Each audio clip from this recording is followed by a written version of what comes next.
I thought it was just another peaceful Sunday morning at church. My wife Grace and I had been going to the same community church in Austin for 4 years, never missing a service. We pulled into the parking lot like we always did, the Texas sun already warm at 9:30 a.m. Grace looked beautiful in her floral dress, her makeup a little more careful than usual. Everything seemed normal. Then a woman I had never seen before came running straight at us, her face red and twisted with rage. She pointed directly at Grace and screamed words that made everyone freeze. Homewrecker. The entire church parking lot went silent. Before I tell you how my entire world collapsed in that church parking lot, let me know where you are watching from in the comments.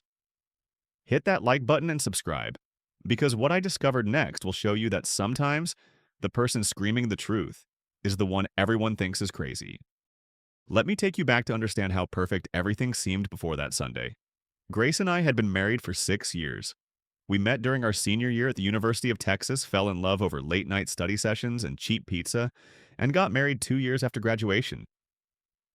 I worked as a software engineer at a tech company in Austin, pulling in a solid salary that let us live comfortably in a nice house in the suburbs. Grace worked as a marketing coordinator for a local company, a job she seemed to love. Our life together looked like something out of a magazine.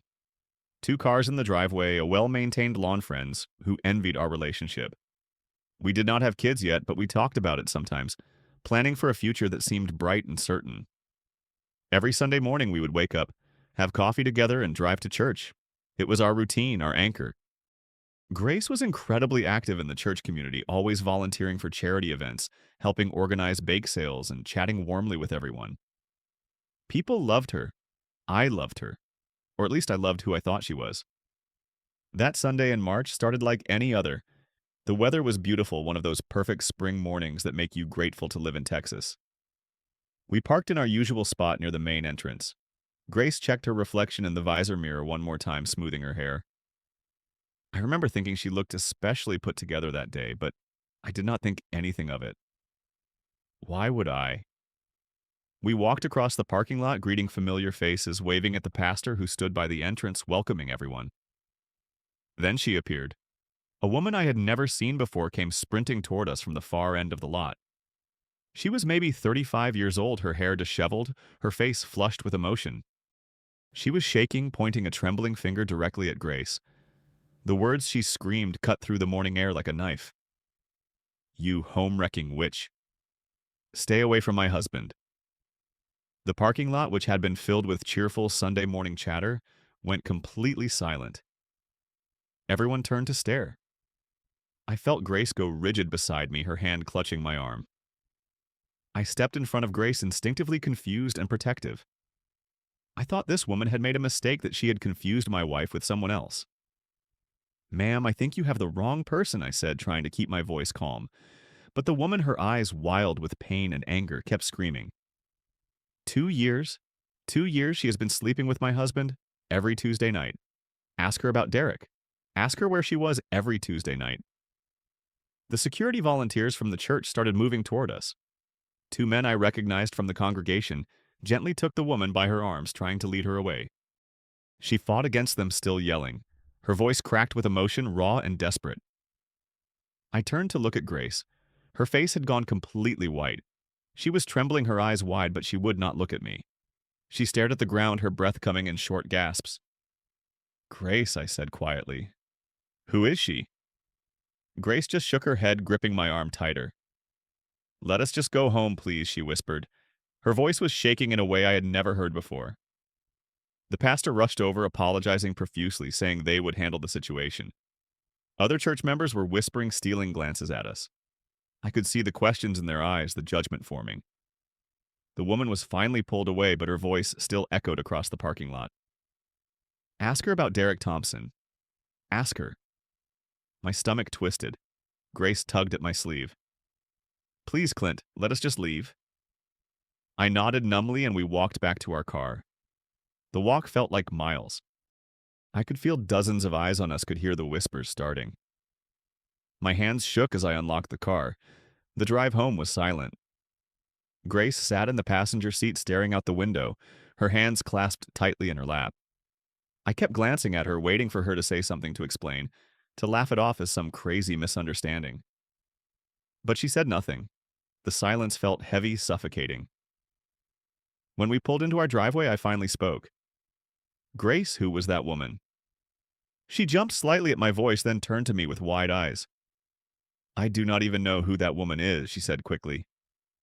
She must be mentally unstable or something. But her voice wavered. It did not have the ring of truth. I pressed further. She mentioned a name. Derek. Grace flinched visibly at the name. I work with a Derek in the marketing department, she said after a pause. Maybe she is his crazy ex or something. I do not know. Her explanation sounded reasonable on the surface, but something about it felt off. Her body language was all wrong. She would not meet my eyes. I wanted to believe her. 6 years of marriage made me want to give her the benefit of the doubt. Maybe it was a misunderstanding.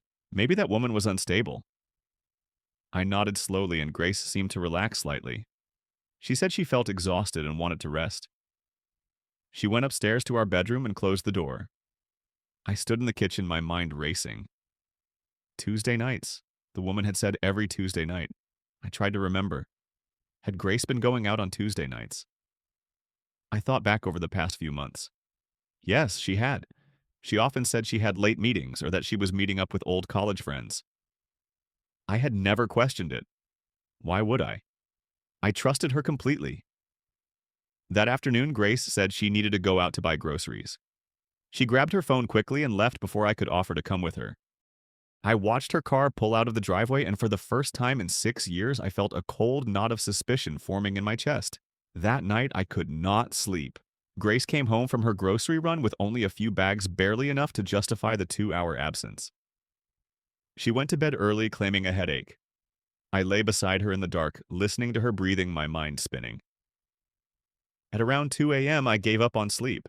I got out of bed, carefully grabbed my laptop, and went downstairs to the living room. I opened Facebook and searched for the name Beth combined with Austin, Texas. After scrolling through several profiles, I found her. Beth Thompson. Her profile picture showed a smiling woman with 2 young children. I clicked through her photos. There were family pictures, birthday parties, vacation snapshots, and there in several photos was her husband, Derek Thompson. I stared at his face. He looked ordinary. Brown hair, average build, maybe 35 years old. Nothing remarkable, but as I scrolled through more photos, my chest tightened. Derek had checked into restaurants around Austin, places I recognized, places Grace had mentioned going to with friends. There was a check-in at a downtown bar from the previous Tuesday night. The same Tuesday, Grace had told me she had a late work meeting. I kept digging. Derek worked for a different company than Grace, so they were not co-workers. But the more I looked, the more pieces started falling into place. Locations matched, dates matched. My hands were shaking as I scrolled. I needed more proof. I needed to know for certain. The next morning, Monday, while Grace was in the shower, I tried to unlock her phone. We had always shared our passwords. It was a sign of trust, or so I thought. I entered the code I knew. Access denied. I tried again. Still denied. She had changed her password. My heart sank. I put the phone back down quickly before she came out. When Grace emerged from the bathroom, I confronted her as calmly as I could. Why did you change your phone password? She froze, a towel wrapped around her. I just wanted more privacy, she said defensively. What is the big deal? It was the first time in 6 years she had ever spoken to me with that edge in her voice. I mentioned finding Derek Thompson online, mentioned that I saw he had been at places she claimed to be. Her face went pale, but she doubled down. I told you I do not know him personally. This is ridiculous, Clint. Are you seriously accusing me of something because some crazy woman showed up at church? I wanted to believe her. Part of me desperately wanted this to be a misunderstanding, but another part of me, a part I had never listened to before, was screaming that something was very wrong. We argued for 20 minutes. Grace started crying, saying I did not trust her, that I was being paranoid. The guilt hit me hard. Was I being paranoid? Was I destroying our marriage over nothing? Grace promised through her tears that she would change her password back to prove she had nothing to hide. But as the day went on, she never did. That afternoon, I called in sick to work. I could not focus. I needed answers. I went home and started searching through our shared laptop, the one we both used occasionally. I checked the browser history. Most of it was mundane: online shopping news articles, work-related searches. Then I found something that made my blood run cold. Recent searches from Grace's profile. How to delete messages permanently. Can spouse see deleted texts? My heart pounded. Why would she be searching these things unless she had something to hide?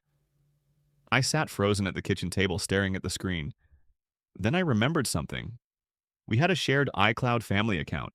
Grace's photos automatically backed up to the cloud. I had access to it. My hands trembled as I logged into the iCloud account from the laptop. I navigated to her photo library.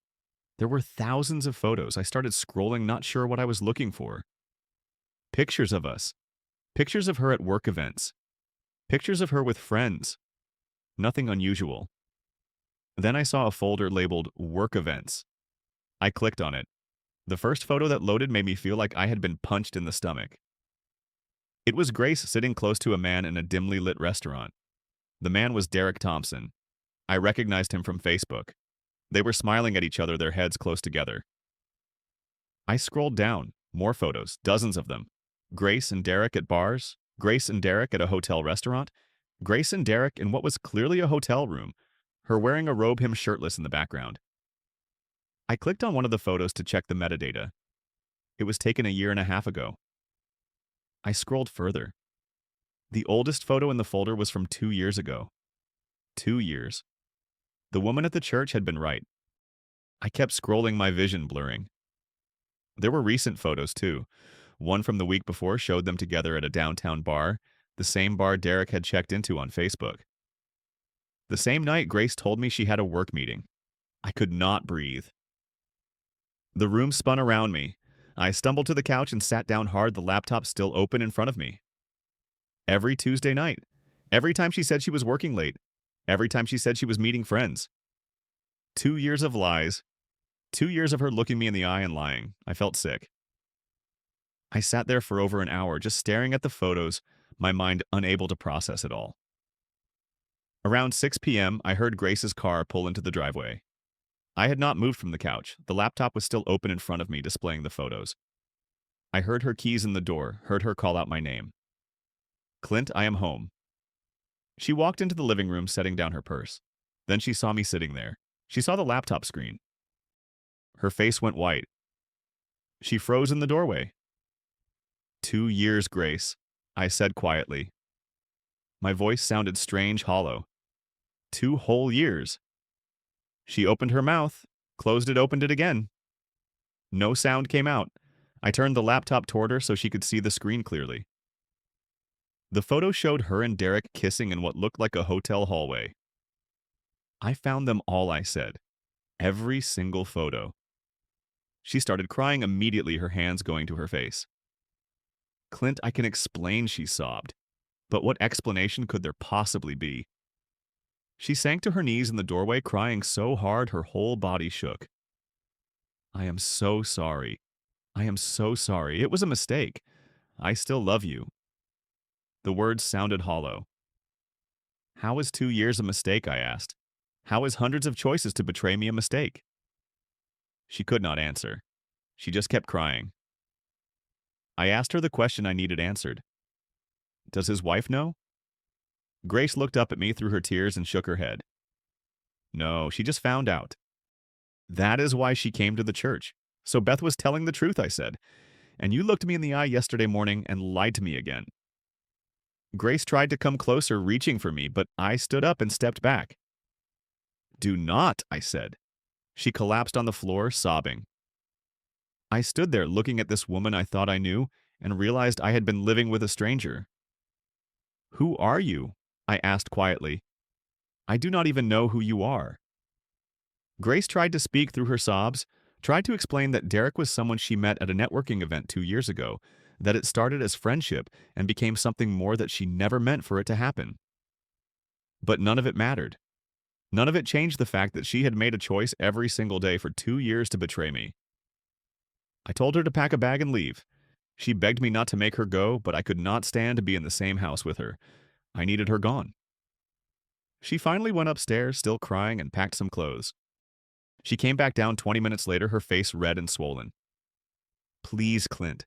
Please do not do this. We can work through this. But there was nothing to work through. The marriage was already over. It had been over for 2 years. I just had not known it. She left and I locked the door behind her. I did not sleep that night either. I sat in the dark living room, alternating between rage and crushing sadness. By the time the sun came up on Tuesday morning, I had made my decision. I was not going to just quietly divorce and move on. Grace and Derek had humiliated me, had made a fool of me for 2 years, while everyone around us thought we were the perfect couple. I wanted them to face consequences. Real consequences. I called a divorce attorney first thing Tuesday morning. The lawyer listened to my story, reviewed the evidence I had, and told me that with proof this clear, I had a strong case. Texas was a fault divorce state, meaning adultery was grounds for divorce and could affect the settlement.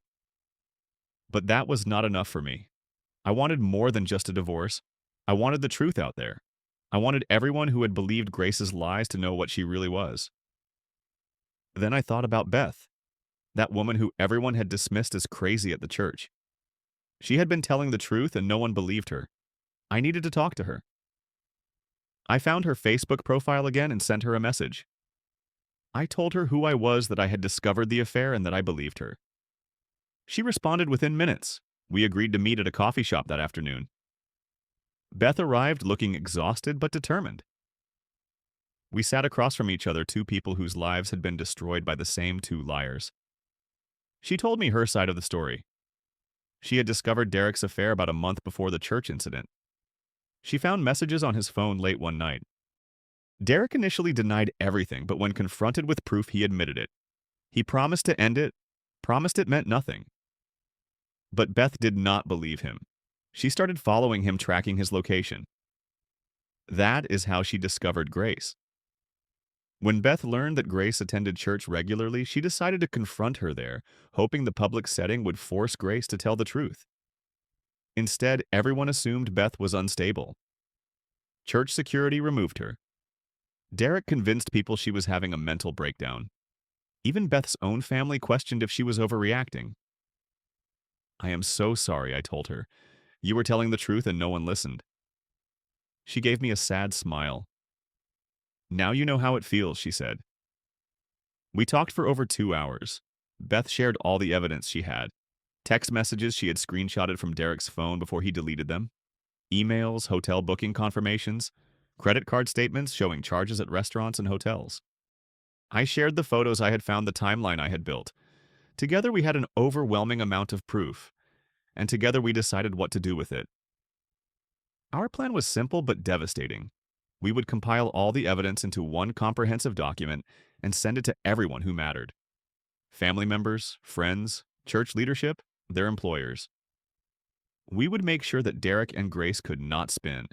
This could not make themselves the victims, could not hide behind lies anymore. Some people might call it revenge.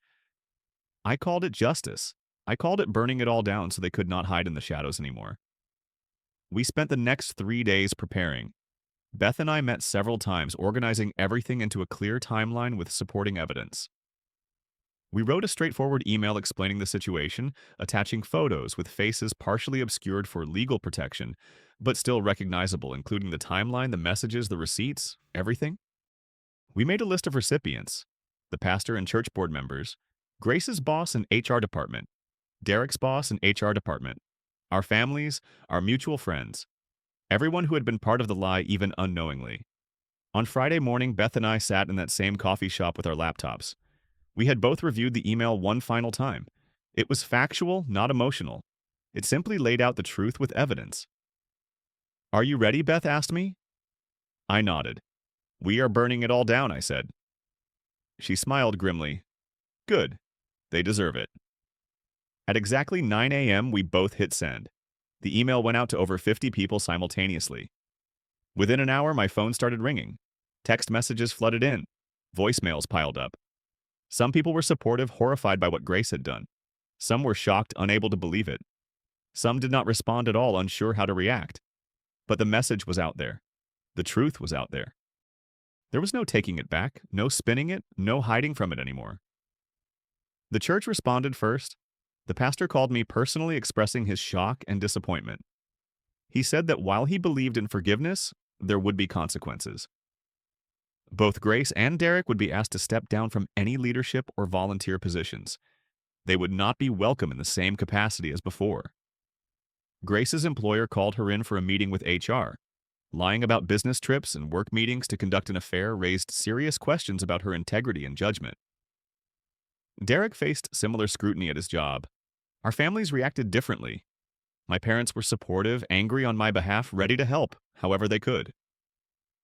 Grace's parents called her devastated and ashamed. They reached out to me to apologize, saying they had no idea that they were horrified by what their daughter had done. Derek's family apparently had a similar reaction with Beth. The mutual friends we had were split. Some reached out with support.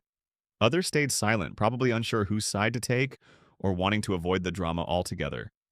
Grace called me dozens of times that day. I did not answer. She left voicemails crying, begging, saying I had ruined her life. Finally, I listened to one. "You destroyed everything," she sobbed into the phone. "My job, my reputation, my family. How could you do this to me?" I called her back once. "I did not do this to you," I said calmly.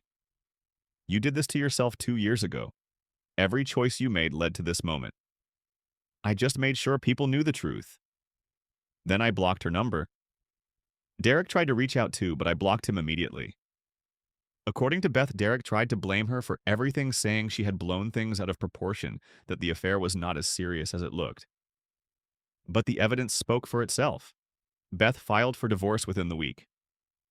I had already started the process. Both of us were done. Both of us were finally free from the lies. The satisfaction I felt was not the happy kind.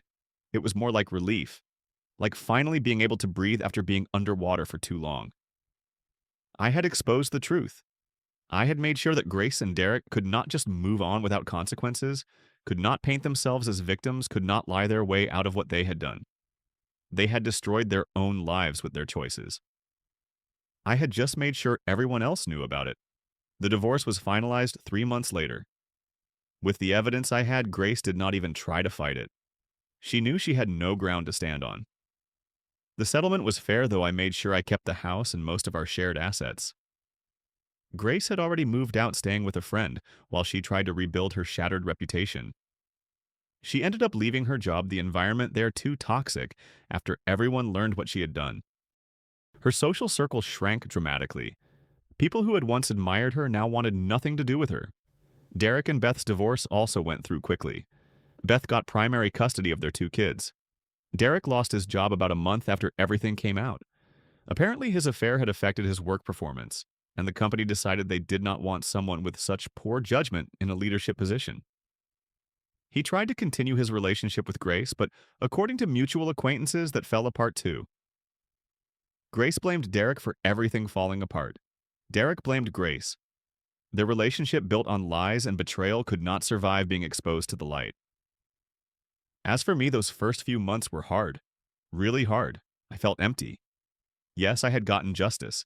Yes, I had exposed the truth. But I had also lost 6 years of my life. I had lost the woman I thought I was going to grow old with. Even though I knew Grace was not who I thought she was, grieving, the loss still hurt.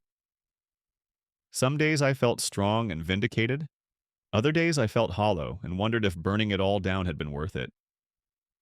I started seeing a therapist to work through everything. She helped me understand that my anger was valid, that my need for truth and justice was not vindictive, but human. She also helped me see that Grace and Derek had made their own choices, and the consequences they faced were the natural result of those choices, not something I had inflicted on them. They had built their house on lies, and when the truth came out, it collapsed. That was not my fault. I threw myself into work, earning a promotion about 4 months after the divorce. I started running every morning, using the physical exertion to clear my mind. I reconnected with old friends I had neglected during my marriage. I took a trip to Colorado with my brother, spent a week hiking and not thinking about any of it. Slowly, very slowly, I started to feel like myself again. Not the same self I was before, but a new version. Stronger, wiser, less trusting maybe, but more aware. Beth and I stayed in touch. We were not close friends, but we checked in on each other occasionally. She was doing better too, focusing on her kids and her own healing. She thanked me once for believing her when no one else did. I thanked her for having the courage to speak the truth, even when everyone thought she was crazy. We had both survived something terrible, and there was a strange comfort in knowing someone else understood exactly what it felt like. About 6 months after the divorce, I started dating again. Not seriously at first, just casual coffee dates here and there. I was not ready for anything serious. Trust was hard now. Opening up was hard. But I tried. I met a woman named Amanda at a friend's barbecue. She was kind, genuine, and refreshingly honest about everything. We started seeing each other regularly. It was different from what I had with Grace. Slower, more careful. But it felt real in a way that my marriage had not felt for a long time, maybe ever. A year after that terrible Sunday at church, I was in a completely different place. I had a new job title, a new relationship, a new perspective on life. I did not think about Grace every day anymore. When I did think about her, it was not with anger or sadness, just a kind of distant recognition that she had been part of my story but was not part of my future. I heard through mutual acquaintances that she had moved to another city trying to start over somewhere. People did not know her story. I hoped she had learned something from it all, but honestly, I did not care that much either way. The one question people asked me most often was whether I regretted exposing everything the way I did. The answer was always no. Some people thought I should have just quietly divorced and moved on, that burning it all down was too harsh. But those people did not understand. Grace and Derek had not just betrayed their spouses. They had betrayed everyone who believed in them, who trusted them, who thought they were good people. They had lied to entire communities for 2 years. The truth needed to come out not for revenge, but because lies that big do not deserve to stay hidden. Beth told me once that after everything settled, several people from the church reached out to apologize to her for not believing her that day. They said they were sorry for assuming she was crazy for not listening, for taking Grace's side. Beth appreciated the apologies, but she told me she had learned an important lesson. Sometimes the person everyone thinks is crazy is actually the only one brave enough to tell the truth. I thought about that a lot. I also thought about trust. Before all this, I had trusted blindly. I had believed that love and commitment were enough, that if you were a good husband, your wife would be faithful. I learned the hard way that trust needs to be earned and maintained, that actions speak louder than words, and that sometimes people are just really good at hiding who they truly are. It was a painful lesson, but an important one. I would never ignore red flags again. I would never dismiss my instincts again. The experience changed me in other ways too. I became more selective about who I let into my life. I valued honesty above almost everything else. I learned to set boundaries and stick to them. I learned that sometimes you have to destroy something completely before you can build something better in its place. My marriage had been built on a foundation of lies, at least for the last 2 years. There was no saving it, no repairing it. It had to be torn down completely. Looking back now, that Sunday morning at church was the worst and best thing that could have happened. Worst because it shattered my world. Best because it forced me to see the truth. If Beth had not shown up that day, if she had not been brave enough to scream the truth in front of everyone, I might have gone on for years not knowing. Grace might have kept lying. Derek might have kept lying. I might have wasted even more of my life on a marriage that was already dead. So in a strange way, I was grateful to Beth. Her courage, even though it looked like madness to everyone else, had set the truth in motion. It had given me a chance to escape, to rebuild, to find something real. And I was grateful to myself, too, for not backing down, for not letting Grace gaslight me into thinking I was crazy for questioning her. I had trusted my gut, followed the evidence, and acted on what I found. That took strength I did not know I had. Now, standing in my new life, I can see clearly what I could not see back then. Sometimes in life, you have to burn everything down to finally see clearly. You have to destroy the lies to make room for truth. You have to be willing to face the pain of loss to experience the freedom of starting over. It is not easy. It is not pretty. But sometimes it is absolutely necessary. Grace and Derek made their choices. They chose to lie, to cheat, to betray the people who loved them most. Those choices had consequences. Not because I was vindictive, but because that is how life works. Actions have consequences. Truth eventually comes out. And people who build their lives on lies will eventually watch those lives crumble. As for me, I built something new from the ashes, something honest, something real, something mine, and that more than anything else made it all worth it. Sometimes the person everyone thinks is crazy is the only one telling the truth. And sometimes you have to burn everything down to finally see clearly. Have you ever discovered a truth that changed everything? Have you ever had to make the hard choice between staying quiet and exposing lies? Drop your thoughts in the comments below. If this story resonated with you, hit that like button and subscribe for more real-life stories about betrayal truth and finding strength you did not know you had. Share this with someone who needs to hear that it is okay to demand honesty and walk away from lies. Thank you for listening to my story. I hope it reminds you that you deserve truth, you deserve respect, and you deserve a life built on something real. Stay strong out there.